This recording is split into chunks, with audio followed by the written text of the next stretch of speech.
Assalamualaikum sahabat yang dirahmati Allah. Sekarang kita akan membahas tokoh inspiratif Islam, simak selengkapnya. Khalifah Umar bin Abdul Aziz, 684-720 Masehi, adalah sosok pemimpin yang saleh, bijaksana, dan dekat dengan rakyatnya. Sosoknya sangat melegenda hingga beliau dijuluki Khulafaur Rasyidin kelima. Khalifah Umar bin Abdul Aziz lahir di Madinah pada 63 Hijriah. Ayahnya bernama Abdul Aziz, putra Khalifah Marwan bin Al-Hakam yang merupakan sepupu Khalifah Utsman bin Affan radhiyallahu anhu.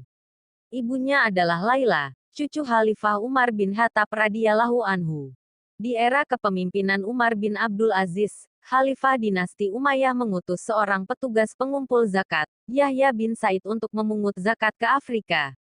Setelah memungutnya, saya bermaksud memberikannya kepada orang-orang miskin. Namun, saya tidak menjumpai seorang pun, ujar Yahya. Pada era itu, Khalifah Umar bin Abdul Aziz telah mengentaskan rakyatnya dari kemiskinan.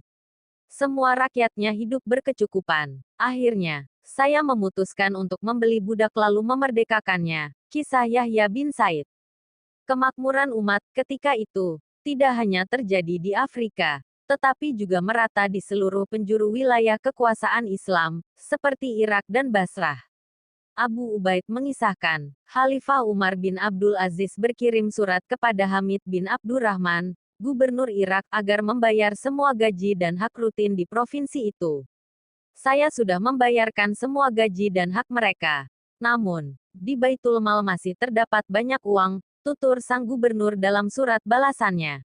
Khalifah Umar lalu memerintahkan, carilah orang yang dililit utang, tetapi tidak boros. Berilah ia uang untuk melunasi utangnya. Abdul Hamid kembali menyurati Khalifah Umar, saya sudah membayarkan utang mereka, tetapi di Baitul Mal masih banyak uang.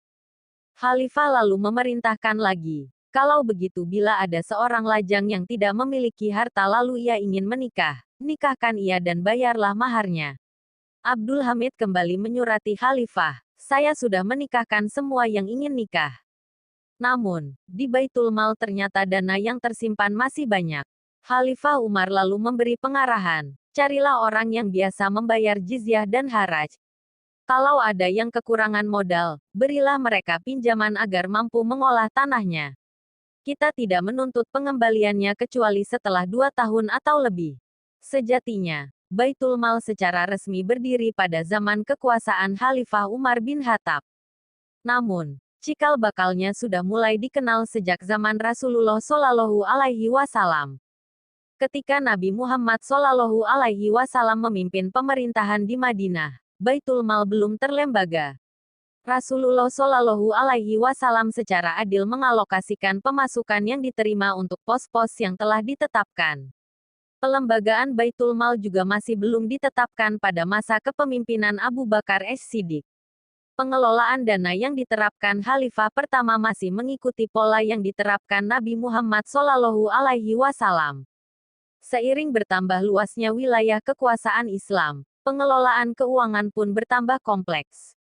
Atas dasar pertimbangan itulah, Khalifah Umar bin Khattab memutuskan untuk melembagakan Baitul Mal menjadi lembaga formal.